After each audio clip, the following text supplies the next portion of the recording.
Last session, we discussed k-means clustering, which is a type of partial clustering. So we have completed with this part in the previous session. So starting with this session, we will take up hierarchical clustering. So what is hierarchy? You are aware of it. Hierarchy is arranging at different levels. So how we form hierarchical clusters, we will try to understand by going through the different types of hierarchical clustering. Okay, so as you can see, we have two types of hierarchical clustering. One is agglomerative, the other one is divisive clustering. So agglomerative and divisive both are opposite to each other. So in agglomerative, we try to bring the data points together and construct a cluster. In divisive, we try to divide it into parts, and then build a cluster. So we will take up the first one, the agglomerative clustering technique. So as mentioned here, you can see agglomerative is a bottom-up approach, meaning that we start from a single data point, okay, that is there in the data set, and we try to group the data points, data objects.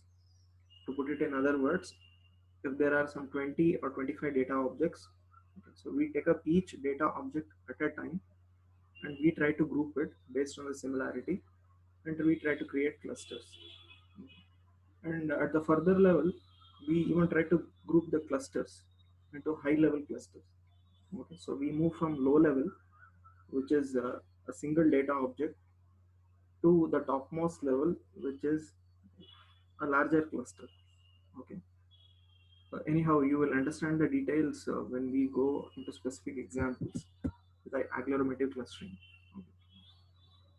So one more point you should note: agglomerative clustering repeatedly combines clusters. Up to this point, if you have not understood what is agglomerative, we have a graphical illustration to improve your clarity, to improve your understanding. So this is how agglomerative clustering works in the form of a hierarchy. Okay. In this example, you can see a few data points are there, P1, P2 up to P6. Okay. So each and every point can be treated as a data object or a record. These points have been represented on a 2D plane. You can see this is x-axis and this is y-axis. We have plotted these points on the 2D plane. Our fundamental objective here is we need to form group or cluster of these points. Okay, 6 points are there. So how many groups can be formed? How many clusters can be formed? We will try to explore. Okay. Now, how we try to group the points into cluster? So we have understood that in the previous discussions. So one of the basic things here is based on the similarity, how much they are similar to one another. So based on that, we try to group the clusters. Also, we had seen how Euclidean distance can help us achieve this. What exactly we are doing here is we will take up a point. For example, I will take point P1. Okay.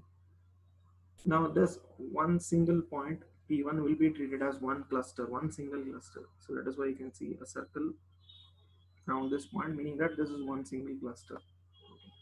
Now what this agglomerative clustering algorithm will do is it will search for the nearest point. Okay. For example, in this representation, you can see point P2 is the nearest point. Okay.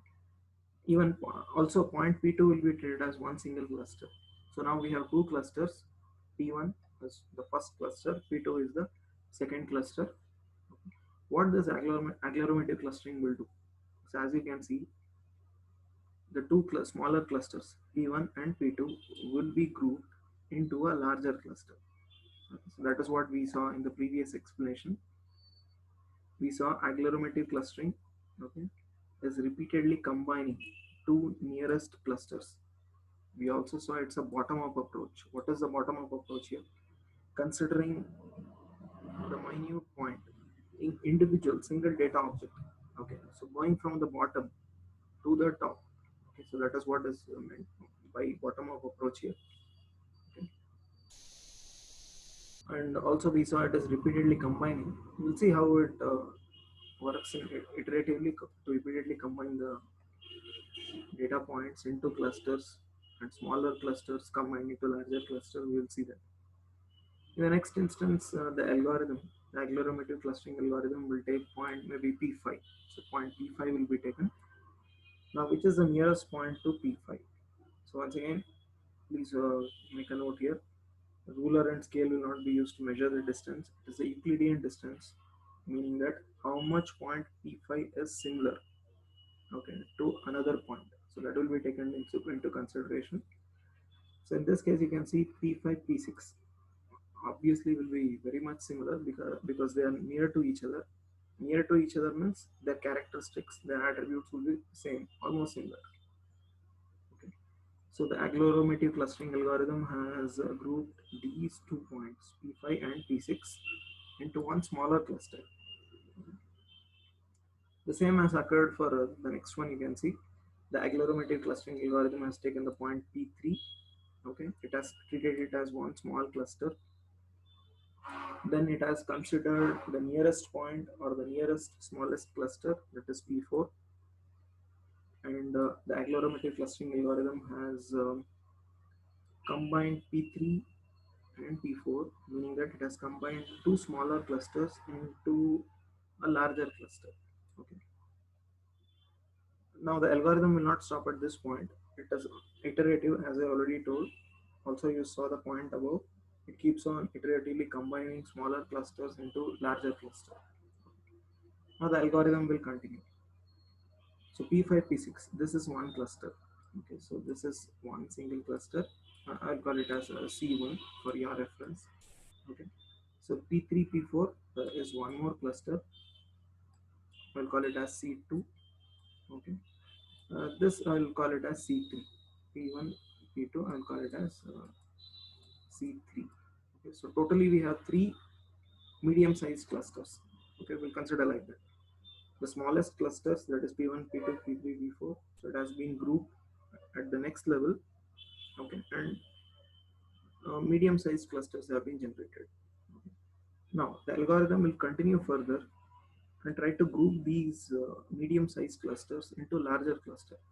See, that is why agglomerative clustering is coming under hierarchical. Okay. Please note it is working at different levels.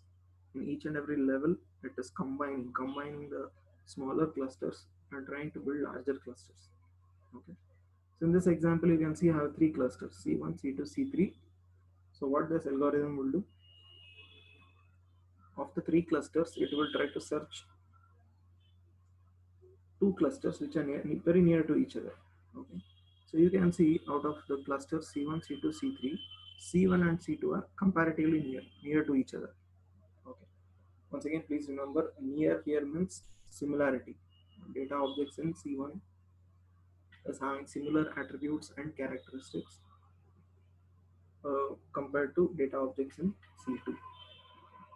So now what the algorithm has done, so it has combined C1 and C2 and this outer circle you are seeing.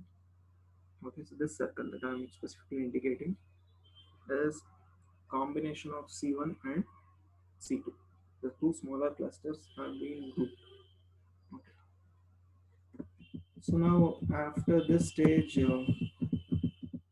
my status with respect to the algorithm is I have this cluster, okay, which is a combination of P1, P2, and I have this cluster, which is a combination of two smaller clusters, P5, P6, one specific cluster, and P3, P4, one more cluster.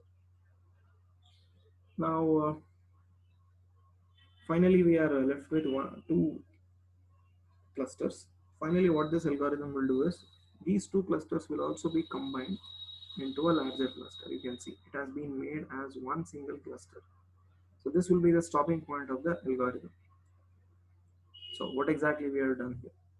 So you can see we started with the smallest element. Okay, that is why once again I am reiterating. Okay, it is a bottom-up approach. Okay, bottom-up because we are starting from the smallest point. Okay, smallest point and progressing towards we are progressing towards the larger one.